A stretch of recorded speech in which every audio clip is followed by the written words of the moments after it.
Hi, here's the third page of notes. Starting with example number 6 on page 16. A 6-foot tall man is standing 4 feet away from an 18-foot street light. So if I'm going to draw a picture of this,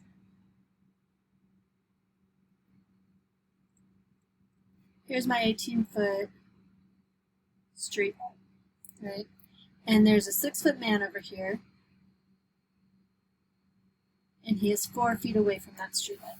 Well, if there's a light coming down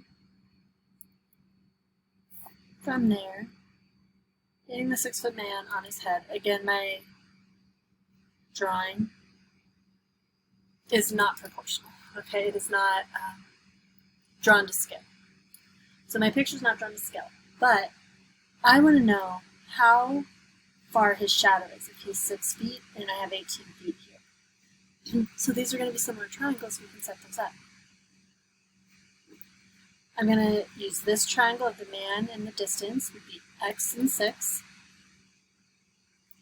And then the triangle here of the entire base of the large triangle is going to be x plus 4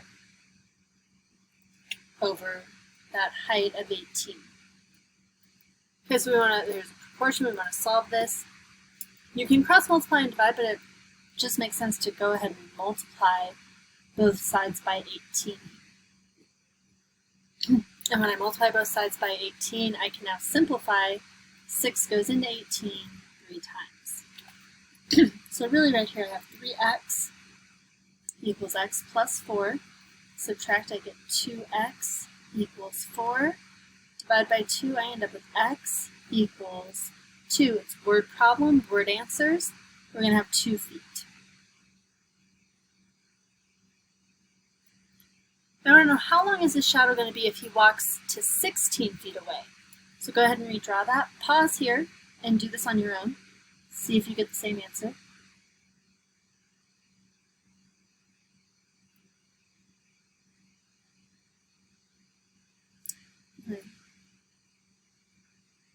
Street light. We're going to say that now he is 16 feet away, 18-foot street light, 6-foot man. How long is his shadow now? So again, set up a proportion. It's going to be very similar. You still have the x and 6 in this triangle here. The base now becomes x plus 16, and the height here is 18. So if I'm going to multiply both sides here by 18 again, divide, what's really nice is this is pretty consistent. The same thing is going to happen every time. So now I have 3x equals x plus 16. So when I subtract, I get 2x equals 16. Divide, I get x equals 8. Okay, so we can see that his shadow is getting long. The farther he went, the longer his shadow got. What was the length? Was the length of his shadow ever the same as his height? Well, if his height is 6, and his shadow is 2 feet and 8 feet, isn't it going to have to be every length between that at some point? So yeah, since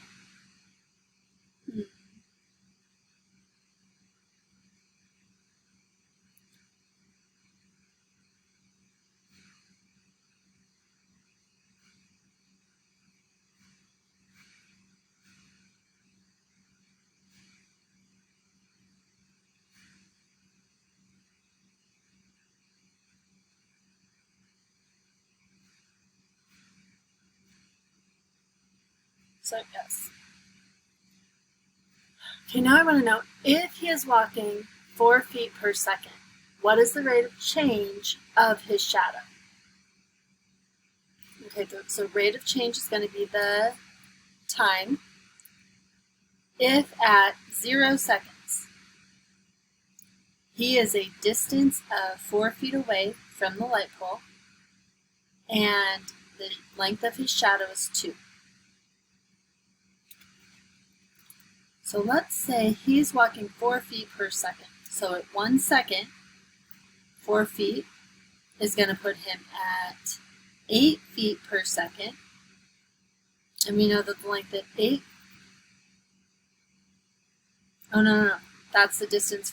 If this x, I just lost it for a second. Hold on. If you're away by 8 feet, so instead of 16 feet, I can make a proportion for this one again.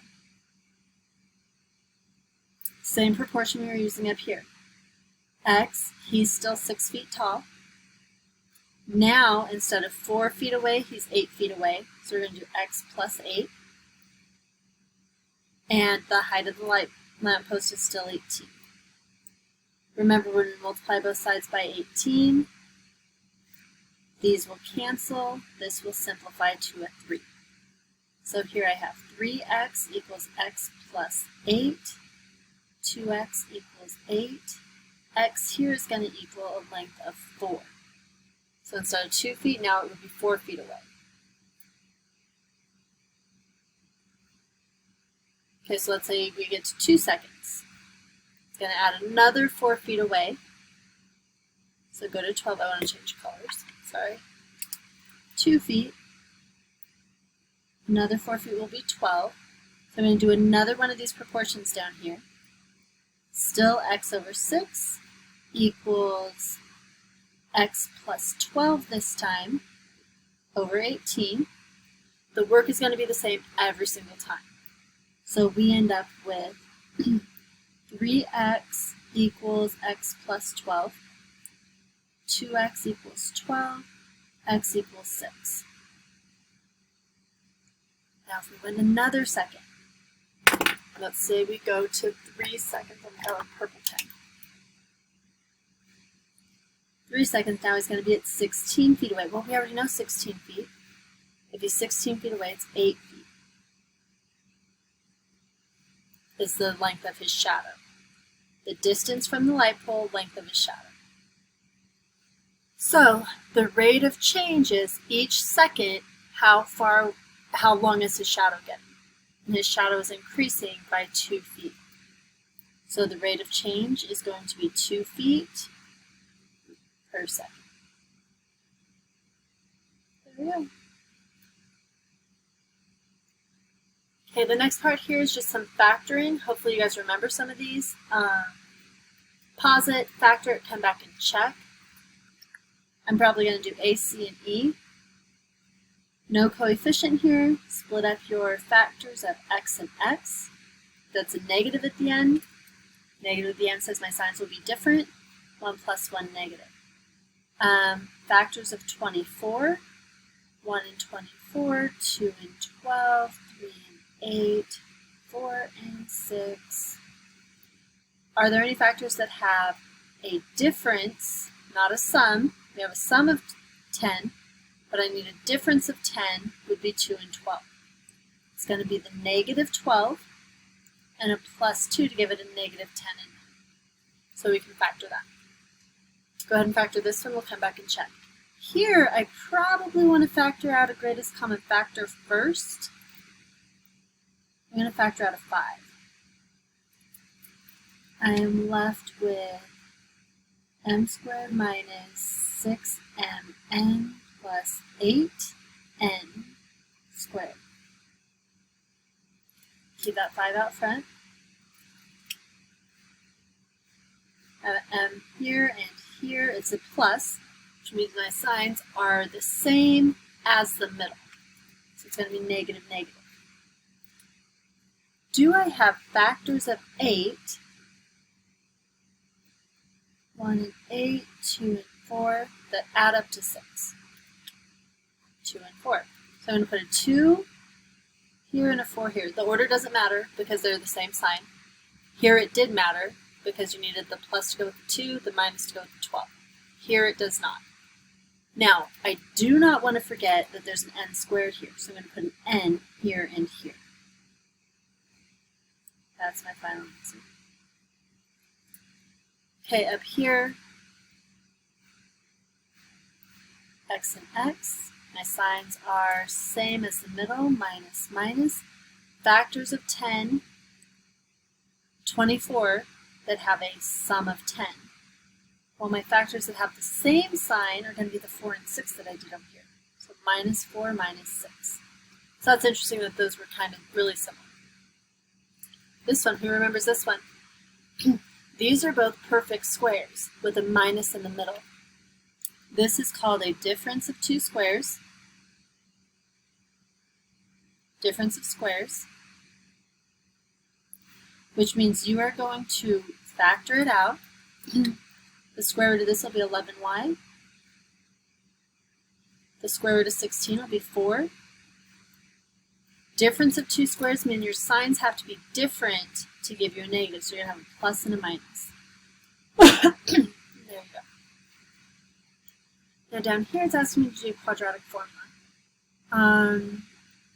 If you remember the setup. Oh, quadratic form, never mind, it's quadratic form, not quadratic formula. Quadratic form just means that it doesn't have, like it's not the x squared. It's more than the x squared, but it's still the same form that you could start with. I can still split this up the same way, but instead of like mm or xx, now I'm going to do x squared. Negative in the back means I'm going to have a plus and a minus. Factors of 36 that have a difference of 5. I like to list all my factors. You don't have to. Hopefully we see that it's going to be a negative 9 and a positive 4. Now you can keep going. You cannot factor a sum of two squares. This is going to be the same. I'm going to leave x squared plus 4. This one over there here though is difference. There's a minus. It's a difference of two perfect squares. X plus 3 and x minus 3. And we would be done. Similar over here. Square root of b to the 9th would be b cubed. Oh, actually, no. That's not right, actually, because you would have to split it. But you can factor out a b to begin with. So look for your greatest common factor. Always try to remember that. I forget it often, obviously. So I'm going to factor out a b. I'm left with b to the 8th minus 13b to the 4th minus 48. So I'm going to have this b out front first. This is going to become b to the 4th, Minus is going to have, the only way to get a negative is by different signs. We're going to have a plus and a minus. Factors of 48. 1 and 48, 2 and 24, 3 and 16. I see my answer. You can go on. 4 and 12, 6 and 8. That's it. But as soon as you see your answer, you can stop. You can stop at 3 and 16. You need a negative 16 and a positive 3. Now again, you cannot factor this sum. So you have the b to the 4th plus 3. This one, however, is a difference of two perfect squares. So it's going to be b squared minus 4, or I'll do plus 4 first, and then b squared minus 4. Again, difference of two squares, I can go one more time. So I have b squared plus 3, or b to the 4th plus 3, b squared plus 4. This is going to end up being b plus 2 and b minus 2. So again, continue factoring until you are completely done. Sorry about the 2 sets of notes. Have a fabulous day. I will see you next time.